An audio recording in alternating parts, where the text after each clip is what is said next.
Today is the extraordinary beginning of a new era. My name is Jared, and it occurs to me that I actually owe you a story. So, back when I began this series, I think it was about 1 or 2 weeks ago, I actually had this dream. And on social media, I actually post a lot of my dream stories, and they are unpredictable to the point that they actually seem like Mad Libs rather than dreams. And so, once upon a time, in one of my dreams, I was in a boardroom. And I think I was in N'Djamena, the capital of the Republic of Chad, and I was actually meeting with the tourist agency there. And they were actually trying to discuss strategies as to exactly what sort of things could they do so as to ensure that more tourists would actually visit the country.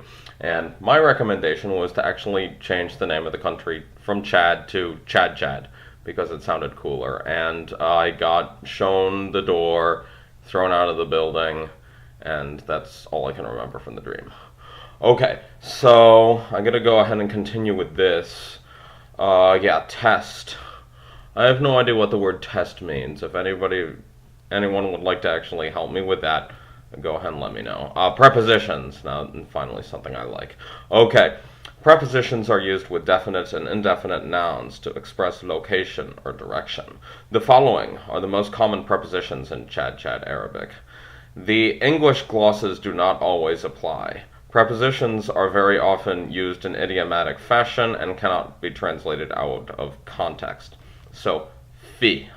I think that, if I recall correctly, that's be a little bit longer. So, like, fi, in, min, from, just like Hebrew.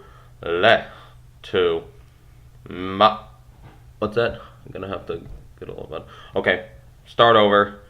Fi, in, min, from, le, to, ma, with, fog, above, up, tihit, under, usut, inside, in the middle, jam, besides. Listen to the following prepositions used with nouns. Okay, fine. So, prepositions are used with possessive suffixes. In such cases, however, we very often have changes in the shape of both prepositions and suffixes. For those of you who have studied another Semitic language or a Celtic language before, you already know what this is. And so, I'll explain this to those of you who might not know this. So, in English, we say to you. But in some languages, you cannot use the word to and you. Instead, you would probably form the to and the you into a new word. And so I'll give an example of it in the Arabic right here. Below is a list of prepositions used with different possessive suffixes. Try to give the meaning in English. Okay, so fi. I call it correctly, it's in. I'm going to have a look above. Yes, in. Fi is in. And then first person is fina. And then second person masculine, fik. And then fikum. So fi, I believe, would mean in me. Fina would mean in us. So note the singular and the plural columns. And then fik would be in you, one boy. Fikum, all of you boys, or in all of you boys. Fiki would be in you, one girl. And then fikum, in you, all of you girls. And then fi, in him. Fihum, in them. Fihi or fiha would mean in her, and then fihinna would mean in all of them girls. Okay, min plus possessive suffixes. Minni is from me. Minnina, from us. Minnak, from you, one boy. Minnikum, from you, all of them boys. Minnik or minniki would mean from you, one girl. Minnikum would mean from you, all of them girls. Minhu would mean from him. Minnum, from them. Minhi, minha would mean from her. Minhina would mean from them, but women only. Okay, la. Okay, I think you've actually really got the hang of this, and so I'm just going to recite through the singulars once and then the plurals once. And so you'll get first person, second person, masculine, second person feminine, third person masculine, third person feminine, once in the singulars and once in the plurals. Okay, so le, lek, leki, lehu, lehi, and the plurals lena, lekum, lekum, leum, lem, lehinna, lame. So once you actually see one set of the suffixes, the rest of them actually become very predictable. There comes a point in every language learning journey where everything absolutely makes complete sense, regardless of how confused you were by it afterwards. Now, with dead or classical languages, I don't really know if that moment really ever comes, but you're welcome to go ahead and debate that on your own terms. Okay, ma. Okay, mai, ma'ai, ma'ana, ma'ak, ma'akum, ma'aki, ma'akum, ma'ahu, ma'ahum, ma'ahi, ma'ahum. Okay, how many more do I have? Can I just skip these? You know what? I think I should probably, I'm going to go through these later, and so as a result, I'm just going to read them aloud. It would also help rehearse my pronunciation. If you think I'm doing a terrible job at pronunciation, let me know. Fogi, fogak, fogi, foga, foga, fogna, fogum, fogum, foghum, foghum. Okay, tihit, tihti, tihitna, tihtak, tihitkum, tihtik, tihitkum, tihita, tihitum, tihita, tihitum. Okay, so I apologize that I actually broke with my previous rule, in which I was actually reciting them horizontally in the singular and then the plural. And I know that there are some people that really like to keep tabs of these things closed in another window while, I don't know, they probably are reading or writing the next great American novel or playing a video game or something like that. And so, if that is the case, I would actually urge you right now to go ahead and look at this portion in person on the video. Okay. Usut plus possessive suffixes.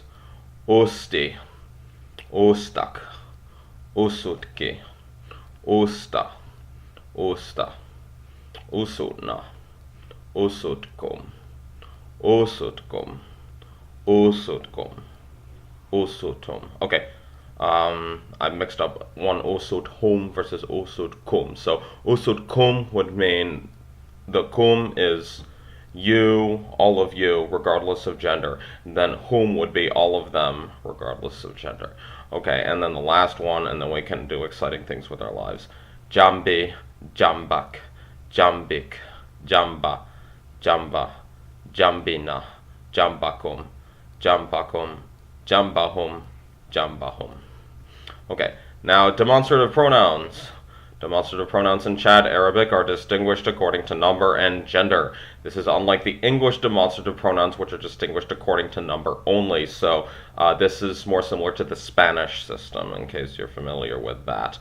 The usage of this and these to denote something here as opposed to that and those to denote something there is similar in both English and Arabic.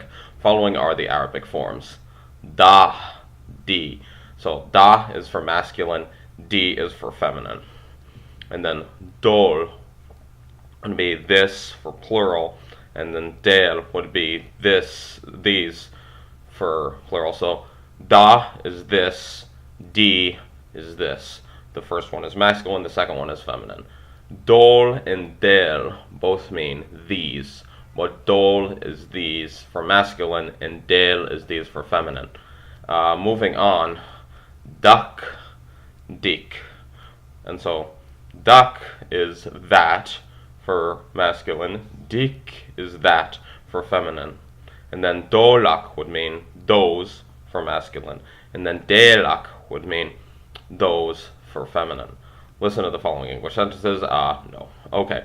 The following interrogative pronouns are used to ask questions for which a yes or no answer cannot be given. You understand, this is probably the most useful page I've actually encountered in the entire book so far. It's very interesting because I think right now the book really seems, perhaps unsurprisingly, like a course in which I think a lot of grammar is really being taught and not a lot of, excuse me, where's the bus station being called. Yeah, I should call practical usages of languages, I'll just call it, excuse me, where's the bus station from now on. And yeah, I'm not calculating what that would be for short.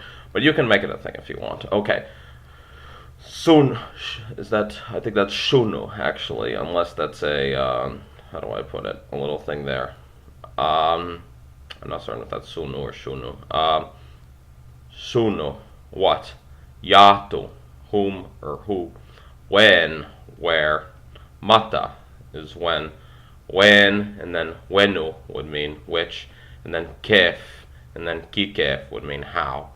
Okay, I think I actually, okay, go back up here. I see something about a relative pronoun. I think I'll do that, and then I'm going to call it a day. Okay, so the relative pronoun. There's only one relative pronoun in Chad Arabic which corresponds to who, that, which. This is al, and is used with nouns regardless of number and gender. So the system in the Scandinavian languages and also in Creole languages that I've studied also uses the all-purpose relative pronoun.